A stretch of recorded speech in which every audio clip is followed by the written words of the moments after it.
Hi everyone and welcome back. Today we're going to talk about part 4, which is the sales management, and specifically chapter 13, which gets into recruitment and selection of salespeople. For salespeople are very costly to a company, especially if they're going to be an outside salesperson. The cost is much higher than just a basic salary because for most positions probably are going to either be a straight commission or salary plus commission. Most companies are going to provide a car for travel if it's required, and travel expenses would also need to be paid on it, so it is expensive for them to have. So anyway, they want to make sure that they make the right decision and not hire a poor performer. Other determinants of success also are training and motivation on it. Sales effectiveness can be improved by training, but it is limited by the innate ability, whether people are natural born salespeople or not on it. For the salesperson, a lot of times the money is a motivating factor, definitely. And then a lot of times for salespeople, they don't want to be tied specifically to a desk, and independence is also very valued for the sales job on it. So that's one of the main reasons why people are attracted to selling in their industry, and major part of the selection on it. So anyway, they like to have their independence on it. Money definitely is a factor on it, and then having their freedom. Also, salespeople generally are going to be extroverts, obviously, and they like working with people, and they also like the status of their job. When it comes to recruiting and selecting for an international sales force, the choices recruitments could be either expatriates, which are home country salespeople. They could be host country nationals or third country nationals on it. So anyway, expatriates are well regarded by technical companies for selling expensive products because they tend to possess a high level of product knowledge and ability and willingness to provide follow-up service. So if you are looking to recruit someone that would actually be relocating to another country, that can be sometimes difficult. I think people are much more willing to move than maybe they used to, but it can be more difficult, especially if it's going to involve moving a family or a spouse over to another country for a period of time. The first step, if you're looking at hiring a salesperson, obviously, is that you're going to provide preparation of the job description and the specification on it.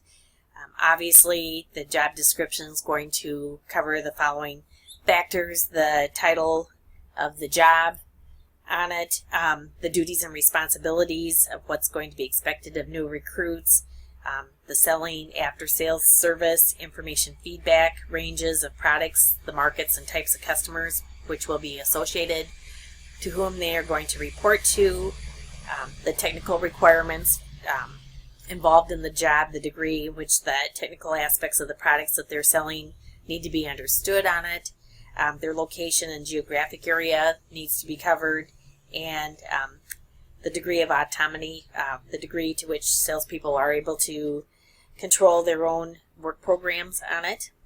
So the book also talked about Mayer and Greenberg, with extensive research of over 1,000 companies in the United States. 2 qualities essential to selling are empathy and ego. Empathy is defined as the ability to feel as the buyer does, to be able to understand the customer's problems and needs. Talked about that, and especially understanding the nonverbal communication signs definitely is helpful in sales. And then the ego drive. Ego drive is the need to make a sale in a personal way, not merely just for money, but for personal satisfaction on it. One tip that also our sales manager always liked to have, that you were maybe motivated to get a new car or to get a new house or something, and that you take a picture of that and maybe have it up in your office so that you constantly have the goal in mind as to what it is that you're working for. A lot of times with commissions, basically your income can be unlimited, or basically unlimited based on your abilities, so you're able to make lots of money.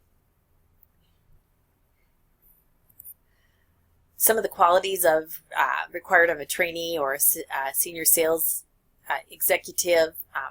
Executive obviously needs to be motivated and ambitious. Between the two, the top two, those are very at the top, important on it. Obviously need to be enthusiastic. Communication is definitely very much of a key. Articulate for the trainee and working to the deadlines. Commitment also is very important. Obviously for the positions, especially for a senior sales position, you need to be intelligence on it. Deadlines, extremely important. Yellow pages, we always were working under a deadline on it. And then you need to be determined, and being able to work under pressure are very important attributes to be considered for a trainee or a senior sales executive position.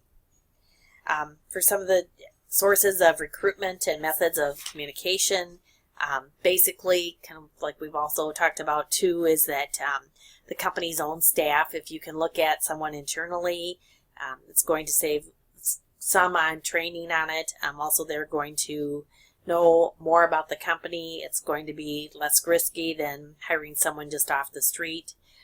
Recruitment agencies, executive job positions, headhunters, that they'll be looking for potential recruits for a fee on it. So they're able to find people that are going to have the qualifications that you're looking for. Educational establishments, as far as with school, colleges, your schooling is a great networking opportunity to network and have either your fellow students or your instructors. I always like to try and help anyone if I possibly can, if they're looking for something specific. Competition, talked about that in earlier chapters also, but competition can be a good way. They are going to know somewhat about the business, and also they're going to know the market and have the customers, so a lot of times it's an inside shoe-in on that competition can be. So if you find also salespeople in other areas and possibly ones that are unemployed, it can be some options that way. Also, like I said, filled by personal contact or networking. If you know of someone, have an idea about how it is that they work, is helpful. So good word of mouth. Fellow students, like I said, are good people to contact, especially if someone's looking. And I know of several students, especially when I was going to school too, that ended up getting careers with other companies through fellow students and instructors.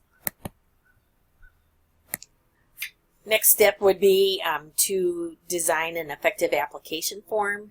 If you work for a corporation or company, all of this obviously has been done for you, but some of the information that you're going to require on your application form will be personal information, including the name, address, and the phone number, and their sex.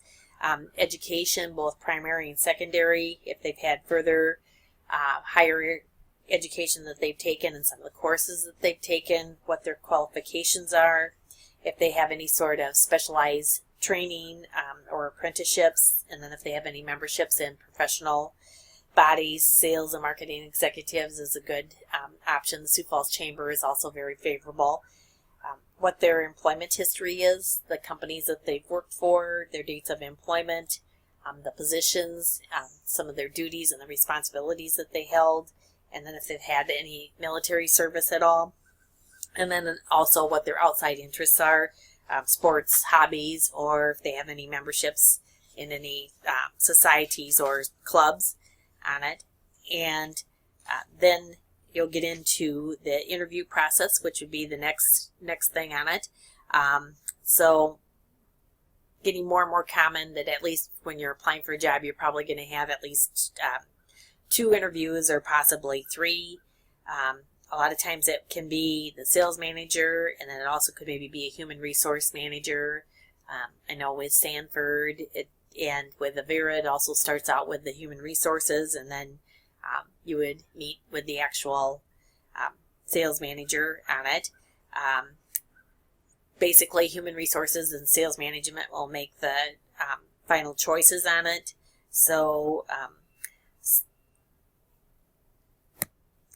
for the interview setting, probably, like I said, it's going to be the sales manager. They need to make sure that the phones are shut off and that there's no interruptions on it. Also, not having visitors or someone popping into the room. Having enough space, especially if there's 2 or 3 people in the room. Sometimes just moving away from a desk is a little bit more comfortable feeling, so you don't have the desk in between the candidate and the interviewer on it. So the interview would start off with a conversation and a few easy to answer questions that might not be directed pertinently to the job, but it will make everyone feel a little bit more comfortable on it. Definitely a good idea to be asking open-end questions rather than closed. It's going to give the applicant a chance to open up a little bit. Can you tell me about your experience selling pharmaceuticals? Closed questions are going to be basically a one-word answer on it, so short questions. You're going to have some closed questions. Not everything can be open, but if you have a series of closed-end questions, it's going to be kind of uncomfortable, and you're not going to gain as much information either. The interviewers should appear to be relaxed and adapt to a friendly, easy manner. They should be courteous on it. So some of the skills in interviewing for the following techniques, you can use the playback technique, kind of summarizing what they had said, using of rewards, using of silence.